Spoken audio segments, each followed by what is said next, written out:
Pues hola familia, ¿cómo están? Qué gusto estar con ustedes de nuevo y estamos en este tema de la resurrección, con este testimonio tan tremendo que acabamos de vivir, que nos abre la puerta a muchas preguntas y cuestionamientos, que inclusive hicimos una mesa de trabajo para platicar, tratar de profundizar sobre este milagro y tratar de entender cómo Dios se va manejando en su soberanía, ¿verdad? Porque hemos estado hablando sobre la soberanía de Dios.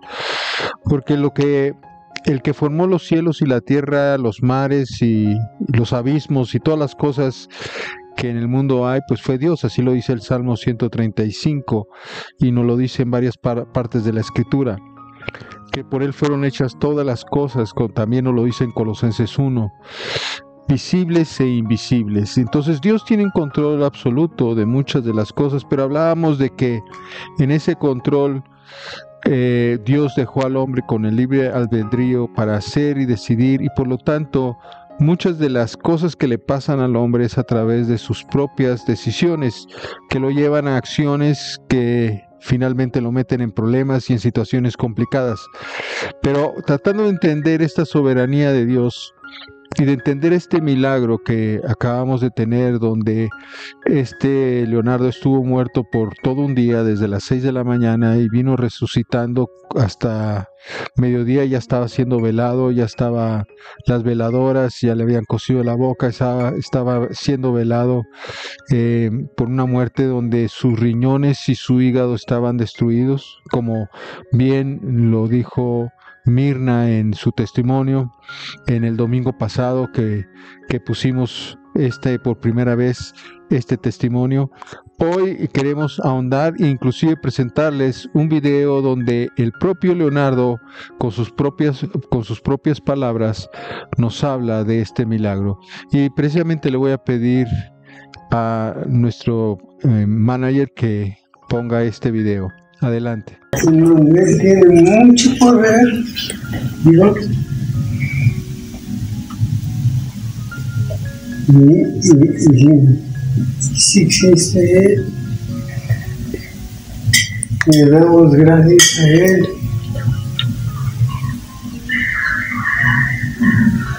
Porque te resucitó nuevamente. Sí, resucitó. Dios me levantó. Yo estaba muerto. Me levantó. Sí, porque gracias a Él estás ahora vivo. Gracias a Dios que estoy vivo. Saber, si no por Él, si estuviera enterrado. Sí, pues me está acomodado la postura, el olor. Y el de muerto. Y pues Gracias a Dios, a Él, al Padre y al Hijo, y al Espíritu Santo. Amén. Amén. No sé si Mirna, ¿nos puedes platicar un poquito de lo último que nos hablaste a nosotros sobre lo que le sucedió a Leonardo, la persona que resucitó hace unos días? Pastor, ¿cómo no? Pues, pastor, yo iba a ir a Tonantzintla. Hola a todos, antes que nada. Iba yo a ir a Tonantzintla y a orar por él. Y dije, pues va para una sanación total. Dije, Señor, lo que tú empiezas lo terminas y bien.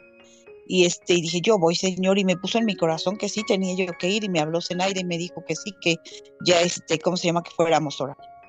Y ya estaba yo preparada y bueno, eso fue en la noche, y al otro día iba yo a ir y me habló como a las 8 de la mañana y me dice, ¿sabes qué, Mirna?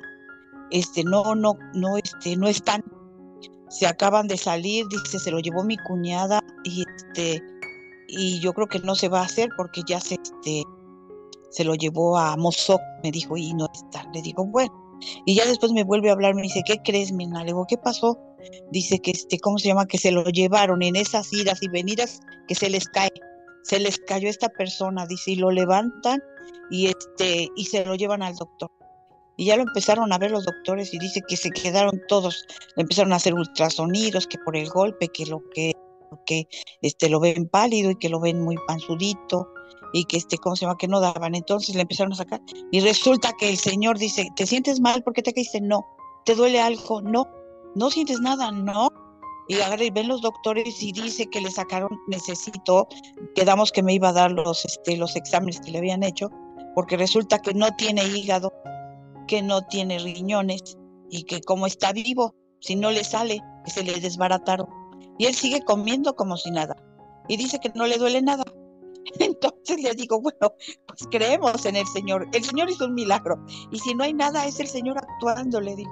Como ustedes acaban de ver, este hombre fue el que estuvo muerto durante las 6 de la mañana hasta las 6 de la tarde, todo un día. Y finalmente Dios lo resucitó a través de una oración de fe, como platicamos también el domingo pasado. Y una oración donde Dios contestó, lo levantó de entre los muertos, y ahora este hombre, pues ahí está, sigue trabajando en lo que él se dedica, que es la venta de flores. Y en Tonantzintla fue todo un acontecimiento increíble.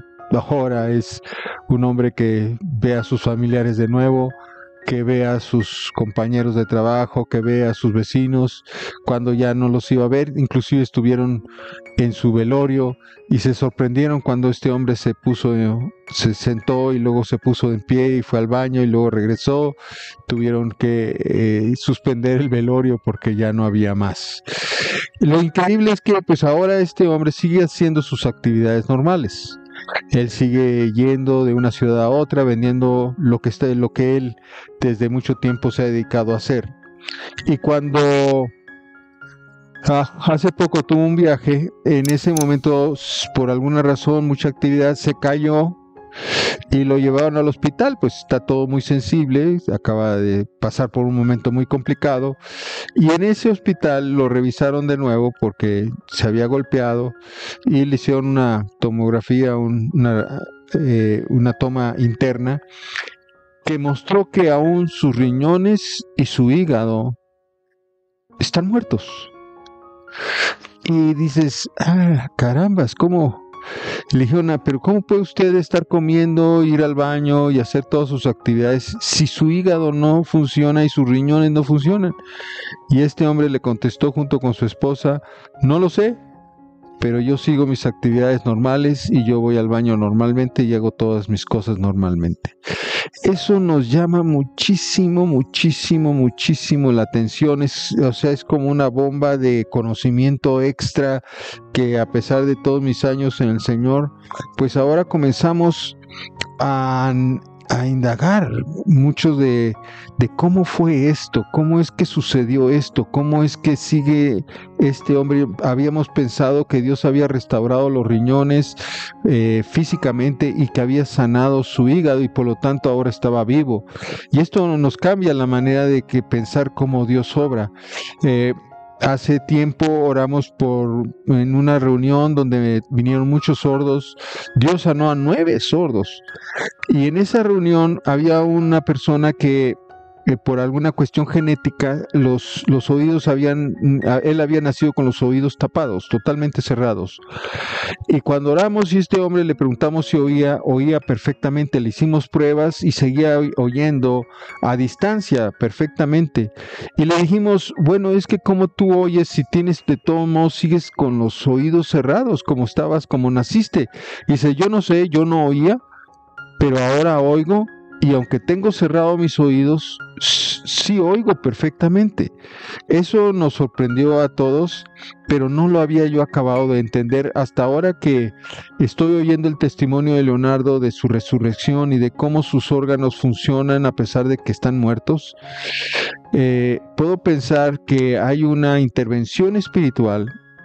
Hay algo que Dios está haciendo, que Dios hizo, que en muchos casos son sanidades físicas, o sea, un corazón que se agrandó, lo hace pequeño, o un hígado que se murió, lo resucita, pero en estos casos nos habla de otra forma de resurrección, nos habla de una otra forma de intervenir Dios en formas increíbles. Hay personas que inclusive van con el oftalmólogo y le dice el oftalmólogo, no, usted no debería estar viendo, pero veo. ¿Cómo es eso? Pero usted no debería estar viendo, pero veo. Como el sordo, no oye, pero no debería estar oyendo porque los oídos están cerrados, pero oye. Y dices, ¿cómo puede ser? Y Y Leonardo, ¿cómo puede estar caminando? ¿Cómo puede estar comiendo? ¿Cómo puede ir al baño si sus riñones no funcionan y su hígado no funciona? Eso significa que Dios soberanamente tomó las vidas de estas personas y los sanó, pero fue una sanidad no de restauración de los órganos, sino una sanidad espiritual, donde los órganos ya no intervienen, sino una obra del Espíritu interviene y sigue haciendo lo que estaba haciendo, a pesar de que físicamente no debería de poder hacerlo. Y nos vamos a Isaías 53, entonces, cuando en el versículo 3 nos habla de esto que iba a hacer el Señor. Todos lo despreciaban, hablando de Jesucristo, y rechazaban. Fue un hombre que sufrió el dolor y experimentó mucho sufrimiento. Todos evitábamos mirarlo, lo despreciábamos, no lo tuvimos en cuenta. Más adelante el versículo 4 dice: a pesar de todo esto, Él cargó con nuestras enfermedades y soportó nuestros dolores. Nosotros pensábamos que Dios lo había herido y humillado, pero Él fue herido por nuestras rebeliones, fue golpeado por nuestras maldades. Él sufrió en lugar nuestro, y gracias a sus heridas recibimos la paz y fuimos sanados.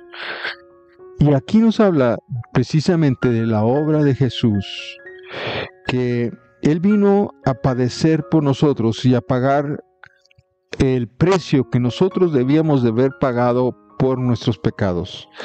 Esto significa que aunque tenemos libre albedrío y cometemos errores, porque finalmente cometemos errores, a Dios se le culpa de todo, ¿verdad? Se le culpa de las guerras, se le culpa de los niños que quedan desamparados, se les culpa de enfermedades, etcétera. Pero finalmente muchas de esas cosas, si no es que todas, fueron consecuencias de las mismas decisiones que tomaron los hombres. Una guerra, de una decisión de un presidente de un congreso contra otro presidente de otro congreso, y finalmente matan, destruyen hogares, se mueren niños, se mueren mujeres embarazadas, y suceden todas esas tragedias, y voltean a Dios y dices: ¿por qué no intervienes? Porque hay una soberanía donde el hombre desde el principio dijo: déjame hacer como yo quiero hacer las cosas y no intervengas. Así decidió Adán y Eva, y a partir de ahí, pues todas las decisiones que el hombre toma tienen sus consecuencias. Entonces la guerra no es una consecuencia de una decisión de Dios, es una consecuencia de una decisión de hombres. Igual a veces los divorcios o la separación de las personas o el abandono de los niños son decisiones de los hombres, y Dios respeta por esa soberanía la decisión de estos hombres, y por lo tanto viven la consecuencia ellos y gente inocente como los niños, que no tuvieron nada que ver con la separación de los padres, pero vivieron las consecuencias de esas decisiones, o de las mismas enfermedades, que a veces no entendemos nuestro desorden en cuanto a nuestra actividad, nuestra vida diaria, y eso nos trae enfermedades, y luego culpamos a Dios. Pero lo que sí nos promete Dios es que Él va a intervenir si nosotros se los pedimos, y es lo que estamos haciendo en el Foro 40 Dios. Estamos buscando orar como se oró por este hombre que había muerto. Vamos a orar aún cuando se mueran. Ahí vamos a estar tratando de echar a perder su funeral, porque si es que usted se quiere quedar en la tierra. Y ese es buscando que la fe mueva montañas, que la fe deshaga las obras de las malas decisiones que nosotros tomamos, o de los malos hábitos que nos han llevado a la consecuencia de la enfermedad y luego de la muerte. La idea es esa, familia, que tengamos tanta fe que nos movamos sobre lo sobrenatural, como Dios está haciendo sobre estos hombres, Leonardo y todos los testimonios que hemos puesto, que muchas veces no es que Dios sane los órganos, sino que Dios envuelve a la persona en una respuesta espiritual para que siga haciendo sus actividades a pesar de que sus órganos no están bien. Ahora pienso, por ejemplo, en la resurrección de Lázaro allí en el Evangelio según San Juan, que yo siempre había pensado que esa resurrección había sido donde todas las células al momento de la orden de Jesús de que sal fuera, Lázaro sal fuera, las células de cada órgano comenzaron a funcionar, a restablecerse, a volverse a formar, a hacer una restitución o una resurrección, y el hígado se volvió a formar, y el pulmón, y el corazón, y la piel, y etcétera. Pero ahora lo que puede ser, no quiero decir que así fue, porque no le podemos sacar una tomografía a Lázaro, pero posiblemente sucedió como lo que sucedió con este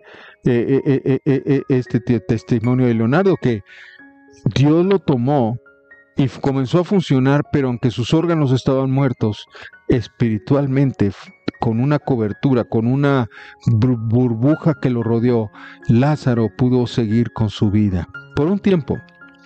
Y ahí me viene otra reflexión. Estoy hablando en voz alta, estoy pensando en voz alta, perdón. Estoy pensando en que posiblemente muchas de las veces cuando se va el milagro, que decimos, fíjate, ya se había sanado, ¿y por qué regresó el cáncer? ¿O por qué regresó esta enfermedad? Puede ser que, porque hay muchos casos así, que dicen, ¿por qué me regresó la enfermedad? Perdiste la fe. Estabas envuelto en una burbuja de una respuesta de Dios espiritual sobrenatural que te permitía caminar y hacer todo lo que habías dejado de hacer por la enfermedad. Pero en una caída, en una baja de fe de tu comunión con Dios, perdiste esa cobertura, perdiste esa burbuja y regresaste al estado en el que estabas y comenzaste a morir de nuevo. ¿Qué podemos hacer? Regresar otra vez a ese estado, que Dios te vuelva a envolver y que Dios vuelva a hacer el milagro, pero tú tienes y yo tengo que caminar en fe. Hoy se abren un montón de incógnitas y un montón de deducciones que nos invitan a seguir buscando en la palabra la respuesta, en seguir buscando en nuestra relación con Dios nuestra respuesta. Pero lo que sí tenemos en el foro es seguir buscando a Dios con todo nuestro corazón, en fe, pensando que Dios en cualquier momento puede hacer la obra de sanidad milagrosa, ya sea que sane, como presentamos apenas este jueves pasado el testimonio de Lulú de Zacatlán, que ella le habían diagnosticado un corazón engrandecido y le habían dicho que estaba a punto de morir por un paro cardíaco, pero Dios en estos últimos estudios que le hicieron salió su corazón de nuevo a lo que era el original, como si fuese una niña de 15 años, y Dios le reseteó y le sanó. Esa es otra forma. No hay muchas formas en las que Dios interviene, y ahora nosotros lo que tenemos que hacer es comunicarnos tanto con Dios, meternos tanto con Dios, profundizar más en Dios para conocerle todo lo que Dios hace y por qué lo hace. Familia, pues los invito a que sigan en el foro, que nos sigan conectándose con nosotros, que usted aquí le dé like, que se suscriba, que siga recibiendo estos mensajes, porque todo esto lo único que nos hace es buscar más a Dios, que es un Dios increíble, es un Dios que lo abarca todo, asombroso, que nosotros como pequeños seres vivientes de esta tierra, lo que tenemos que hacer es buscar al Espíritu para que nos diga, muéstrame al Padre, muéstrame al Hijo, hazme entender su manera de hacer las cosas para que entonces yo sea un verdadero testigo de este Dios tan magnífico que tenemos. Familia, nos vemos el próximo domingo. Que Dios los bendiga.